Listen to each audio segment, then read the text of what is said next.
Turning back to America's water crisis now, this hour we're shining a spotlight on something so many of us take for granted: tap water.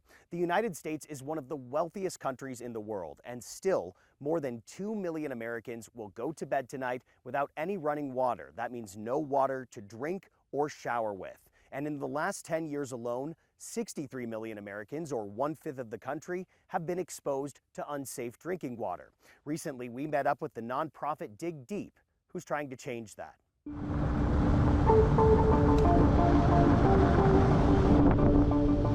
You know, when you get out here, it's so remote. It does feel like you're kind of at the ends of the earth. But to thousands of people, this is home. But they don't have basic necessities like running water. The vast deserts and sweeping landscapes of the U.S. southern border, ground zero in America's water access crisis.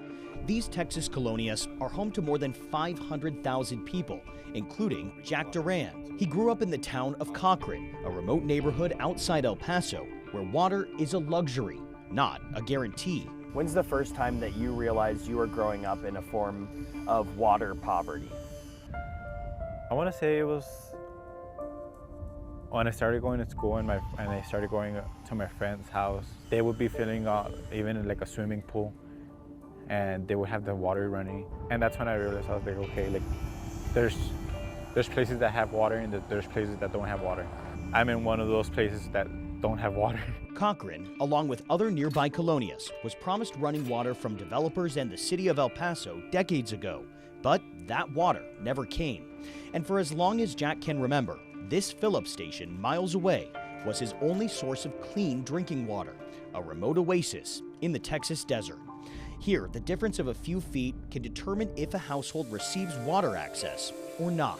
When I was about to graduate high school, that's when I was like, I don't want this. Like, it's not fair. I don't want this for my parents. Jack decided to take matters into his own hands, joining the nonprofit Dig Deep to get running water to his community. There's plenty more communities that are suffering from this, where they don't have the city water.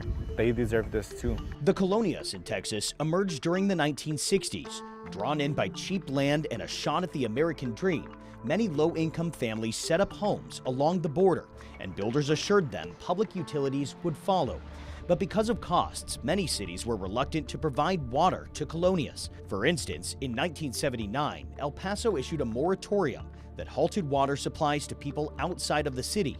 But the populations of Colonias continued to grow. Families were duped into buying this valueless land by land developers who sold them a bill of goods. They said, you know, look at this gorgeous picture of this neighborhood we're building with roads and streetlights and parks. Families, in many cases, for 30 or 40 years have been fighting to get those basic services from cities that have grown up around them. From the Navajo Nation to Appalachia to Jackson, Mississippi, Dig Deep works with communities nationwide to bring safe, drinkable water to the more than 2.2 million Americans living without, oftentimes marginalized communities and people of color. George McGraw is founder and CEO of Dig Deep. Families have watched their houses burn down in front of them with nothing they can do about it. In some states, like in California, you have towns where the traditionally white part of town has good access to water and sanitation, but a part of town that may once have been inhabited by, say, Black or Latino agricultural workers never got that same investment. Nowhere is that more clear than the Colonia Hillcrest. This side over here is getting water,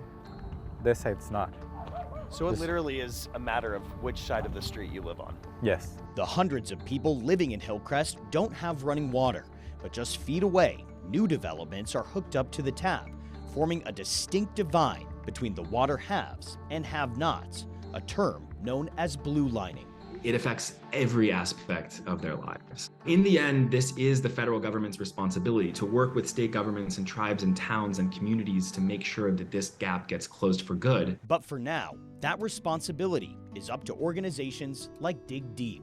Dig Deep says, does what they're going to do. There's going to be action behind the words. And in December, the team came one step closer to closing the water access gap. She's lived here for over 30 years. In the very neighborhood Jack set out to bring water access to, we were introduced to longtime Cochran resident Berta Garcia, who used to rely on this tank for her water supply. In this tank, the water was bad.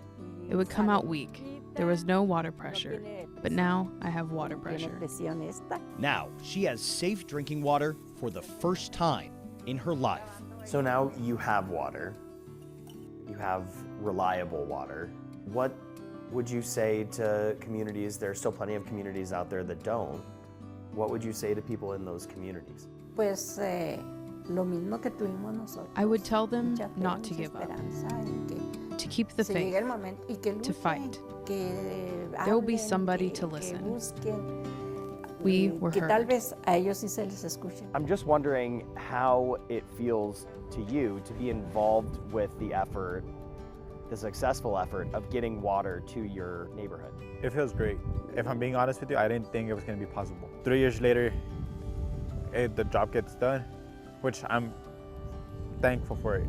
I'm thankful. And according to some estimates, to maintain and expand water access, the U.S. government will need to invest roughly $1 trillion in America's water systems over the next 25 years, something the EPA has been pushing for decades. All right, when we come back, more headlines from around the country and the world, plus later in the show, our interview with the head of the EPA, Administrator Michael Regan, what he says is the biggest challenge for water access.